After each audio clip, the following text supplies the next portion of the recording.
চট্টগ্রাম বোর্ডের 2026 পরীক্ষার্থীবৃন্দ উচ্চতর গণিত সৃজনশীল সমাধান একের ক ABC সমান দেওয়া আছে। এটিকে বলতে বলেছে যে চক্রক্রমিক এবং প্রতিসম কিনা।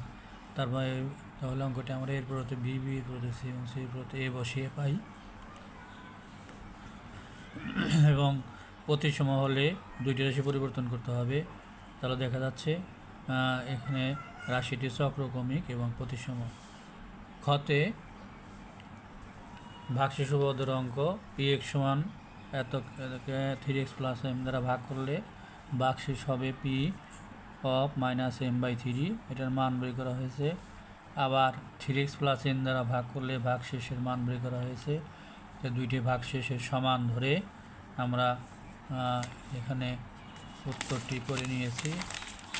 তাহলে এটাই যেটি প্রমাণ করতে বলেছে সেটি আমাদের প্রমাণ এসেছে। তো -45 = 0 প্রমাণিত বা সুদ দেখানো হলো। এরপর খ নম্বর আংশিক ভগ্নাংশ এতকে 1 প্লাস a/+ by+ c/ ধরে 1 নং সমীকরণ। তারপরে এটা ওকে হর দ্বারা গুণ করে 2 নং সমীকরণ। এখানে একবার y = 1 বসে আমরা এর মান পেয়েছি, y² সহগ নিয়ে b এর মান পেয়েছি এবং ওই পক্ষ থেকে y এর সহগ নিয়ে আমরা c এর মান পেয়েছি। এই মানটা 1 নং সমীকরণে বসিয়ে নিয়ে আমরা এই উত্তর পেয়েছি। উত্তরটি এখন আমরা 3 নম্বর অঙ্কটি সমাধান দেখাবো। 3 নম্বর অঙ্ক এটিকে বলেছে মূলদীয় ভগ্নাংশে প্রকাশ করো। তাহলে এটাকে এইভাবে লেখা যায়। তারপরে 5 প্লাস এটার ভিতরে এইভাবে লিখে ভিতরের অংশটি একটি সীম গুণোত্তর ধারা এর প্রথম পদ এবং সাধারণ পদ বের করে নেওয়া হয়েছে। তাহলে সূত্রটি a/1 - r, এখানে 5 প্লাস ধরে নিতে হবে, 5 প্লাস এইটুকের সূত্রের মান বসিয়ে 5 যোগ করে এটা অ্যান্সার হয়েছে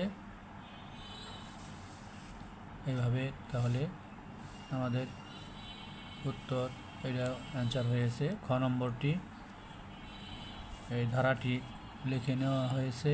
এই ধারাটির প্রথম পদ এবং সাধারণ পদ। যে ধারাটি অসীমতক সমষ্টি যদি থাকবে যখন এটার মান আর পরম মান <1 হয়, তাহলে এখানে এটাকে এইভাবে লেখা যায়।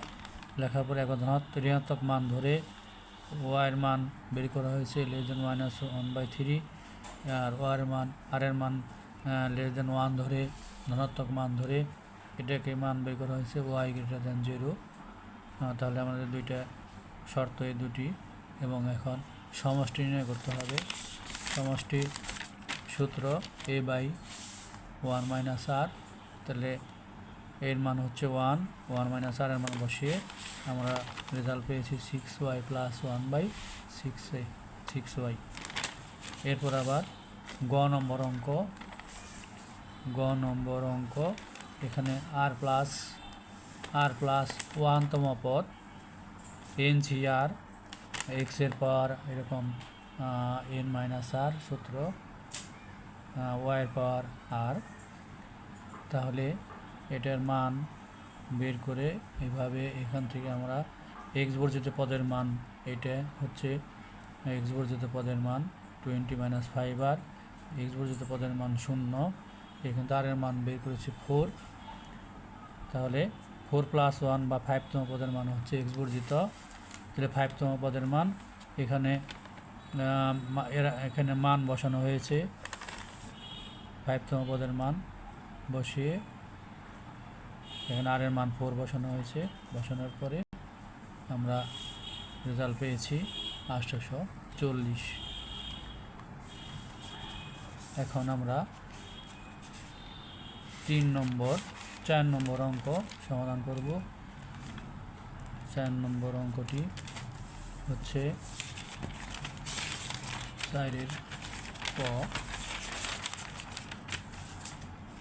4-এর ক। এটা একটা সূচকের অঙ্ক। এখান থেকে p এর মান বের করতে বলা হয়েছে। তাহলে দেওয়া আছে এই লাইনের পর এই লাইন করা হয়েছে, এরপর এই লাইন √p সমান ভিত্তিপাত √p সমান 3/2 রুট ওভার পি, এর ভিতরে একটু অংশ বাদ গেলে রুট ওভার পি সমান 3/2, ওকে বড় করলে মান পির মান 9/4। গ নম্বরে দেওয়া আছে লগ ই ভিত্তিক লগ 3 + m সমান 2 ই ভিত্তিক লগ m, এটাকে পাওয়ারে নেওয়া হয়েছে m²। তাহলে ই লগ ই সমান 1 আমরা জানি, তাহলে এটা একদিকে আনার পরে এটা সূত্র ফলানোর পরে এটা বেশি হয়েছে বিয়োগ করা হয়েছে, ডান দিকে নিয়ে 13/4, তো রুট ওভার 13/4 হাফ যোগ করার পরে আমরা এটা পেলাম, এটা প্রমাণ করতে বলেছে। এখন গ নম্বর অঙ্কটি দেওয়া আছে, এটার পর 1/b 1/b 1/a যেটার পর 1/c, এটাকে ধরা হয়েছে কে পি ধরা হয়েছে, তাহলে এটার সমান যদি পি হয় এক্সের পর এ, এভাবে ওয়াইয়ের মান জেডের মান, এটার সমান পি ধরার পরে আমরা এখান থেকে এক্স ওয়াই এবং জেডের মান পেয়েছি। এখন দেওয়া আছে এক্স ওয়াই জেড সমান 1, তাহলে এখান থেকে এক্স ওয়াই জেডের মান বসানোর পরে আমরা পেলাম a + b = 0। এখন অঙ্ক উঠানোর পরে প্রথম এটাকে কে এর পর এ দ্বারা গুণ করেছি, এরপর এখানে যে কোনো একটির মানের সাথে মিলানোর জন্য, শেষের মানটি মিলানোর জন্য প্রথমে আমরা কে এর পর এ, এরপরে এখানে আছে নিচে কে এর পর -c দ্বারা গুণ করেছি, সেটা ঠিক রাখা হয়েছে। তাহলে আমরা এখানে যে কোনো একটি মান ঠিক রেখে বাকি দুটা মিলানো হলে হবে। আমরা এখানে প্রত্যেকটির হর সমান পেয়েছি, এখানে মান বসানো হয়েছে যেহেতু a + c মান 0, তাহলে a + b মান -c বসানো হয়েছে, b + b মান -a বসিয়ে আমরা লসাগু করার পরে লব হর সমান, তাহলে ভাগ করলে 1 হয়। এটা আমাদের নির্ণয় অ্যান্সার, অর্থাৎ left hand side right hand side proof. সকলকে ধন্যবাদ।